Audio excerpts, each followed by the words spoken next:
So Glenn, we had a pretty decent planting season this year. You know, it's went fairly smooth for us. Plants are up. We're in that V3, V4 stage. Definitely time to come back here and make an assessment of how our planter performed. That's right. A couple of the things that we're going to really want to be looking at this time of year is planter performance and the stand evaluation. So I'm Tim Mundorf. I'm our Director of Soil Management here at Central Valley Ag. I'm with Glen Franzluebbers, our Director of Professional Ag Services, and we're at our Beaver Crossing Innovation Plots, taking a look at how our planter performed this year and making a good stand assessment. So Glen, one of the first things we do is drop tape and make a count, right? That's right. That's number one thing, is making sure you know what you have for plant population out in the fields. And we dropped 34,500 as we went through here and planted this about 3 weeks ago. We've got a nice stand, and we made our count already, and we're sitting right at 35,000. We did have one small plant, but overall we had pretty even emergence. What things are you thinking about as you're talking to a grower about how his emergence went, whether he's got areas where there should be a plant but there's not? What's that conversation look like?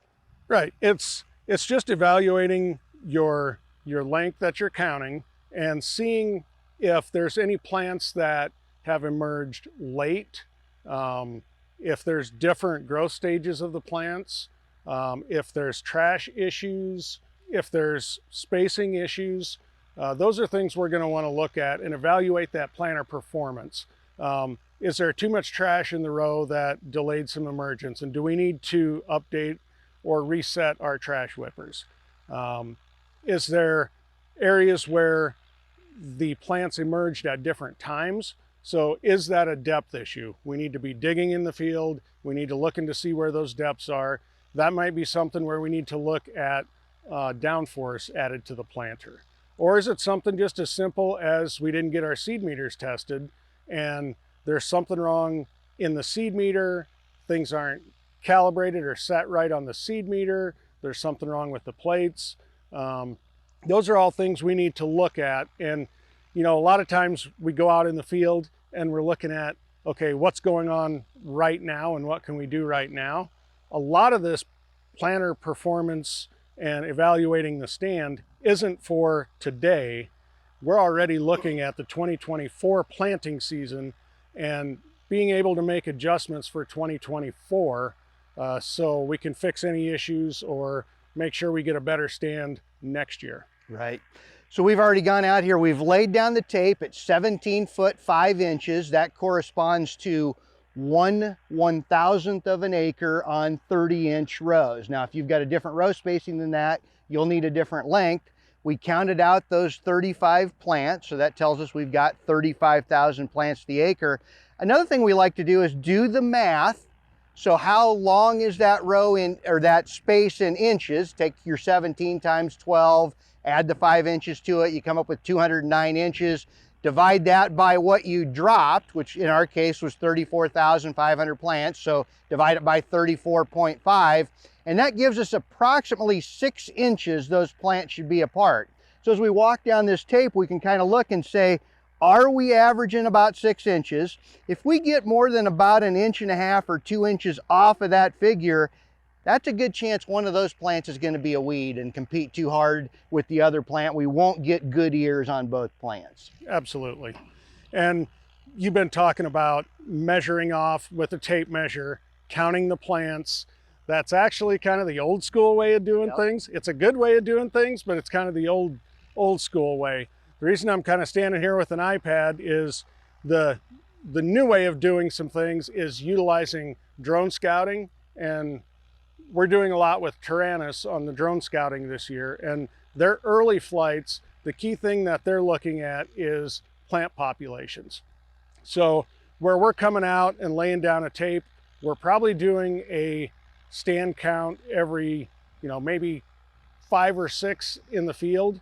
Unless you want to spend a lot of time out there, you're going to be doing maybe a half a dozen. Tyrannus on a quarter like this is probably somewhere around 70 to 100 stand counts. Yeah, they shoot for about 1 an acre. Sometimes it doesn't have the best image or something that the drone is taking, but Yeah, we get a stand count almost every acre with Tyrannus. So instead of just evaluating a small area of the field, we're evaluating the entire field and seeing every spot of it, seeing the back corners of the field, seeing where there could be some weak spots or some potential replant areas. One of the big benefits is now that tells us where we can go out and physically get down and find out what went wrong, make decisions off that. Like you said, maybe it's replant, but maybe it's just we had a problem here. How do we make sure we don't have that problem next year? Exactly. It's a great way to know where we're going in the field to diagnose problems. The other kind of cool thing about on Tyrannus is with these stand counts, these population maps, if there are areas that need to be replanted, we can actually export out a variable rate planting map. If there's some soybean areas that, last year we had some where we had frost and they froze off. Some wet areas in the field. So we can kick out a variable rate planting map, go out, just hit those areas and make sure we have that good stand across the entire field. Yep. Well, now that we've talked about that overall assessment of population, stand, and emergence, let's get down and look at one individual plant and talk about the things we look at just on that plant when we go to dig a plant up and look at its root system. So Glenn, you've dug up a plant here and kind of exposed the root system. What are you looking at as you try to assess, the growth of that plant, its root system, planting depth? What are you looking at there? Yeah, when we're coming out in the field like this, you can see a lot on the surface, but really the biggest part of the evaluation this time of year all happens below ground. So we have to dig plants and we have to look at this. So one of the first things we look at is the planting depth. We want to make sure we're getting that at the right depth into moisture, and that it's uniform depth so these plants are emerging at the same time. With this one, we were looking right at about 2 inches, 2 inches of planting depth, which is great. We have uniform emergence, so that's telling us our planter performance was pretty good. And I know that's what we had the planter set at, so we got the depth we were intending. Right.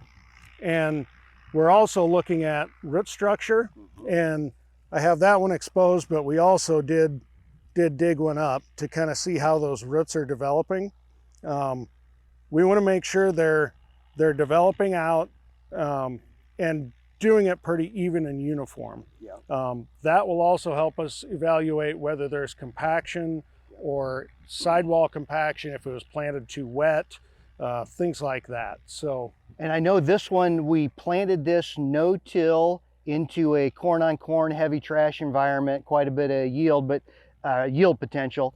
It looks like that root system's kind of gone out evenly in all directions, fairly, what do I want to say, maybe that 30, 40 degree angle out from its crown, and looks like a pretty good root system. Is that your thought as well?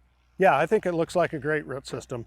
And part of the reason that's so important is as this plant grows, early on in the life cycle, it is pulling its nutrients and water from that seed up until about around that 2-leaf stage.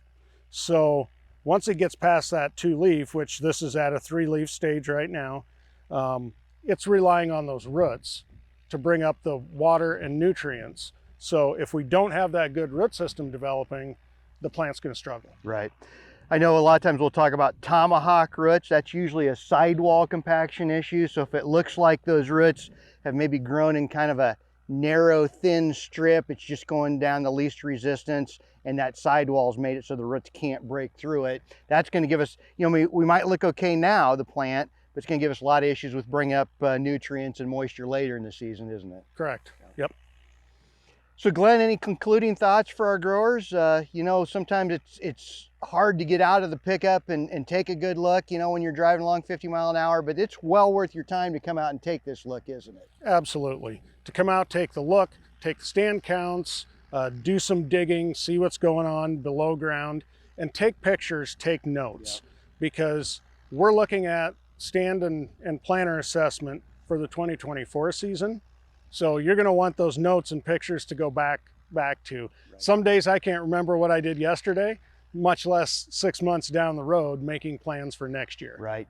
And you know, it's easy to come out here and do this and look at 1/1000th of an acre in a few rows, but to truly get out there and get across 1,000 or 2,000 acres, the technology available today where it can do a lot of this work for you and guide you to where to go look to make a harder assessment, that's probably well worth the time and money for that spend as well. Absolutely. Yeah.